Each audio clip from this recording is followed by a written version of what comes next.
या जगात मरताना बरोबर येणारी गोष्ट आहे ज्ञान.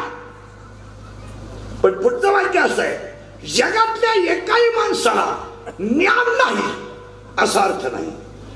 ज्ञान आहे पण प्रत्येकाला ज्ञानात ग आहे.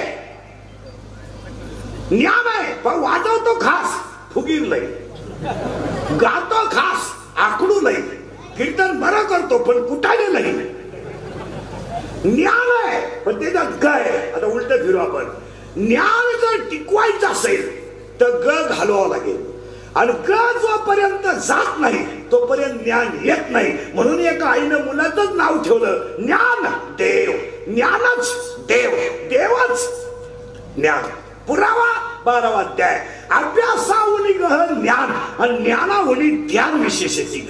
अभ्यासापेक्षा श्रेष्ठ ज्ञान पण ज्ञानापेक्षा श्रेष्ठ ध्यान. म्हणून ज्ञान देव.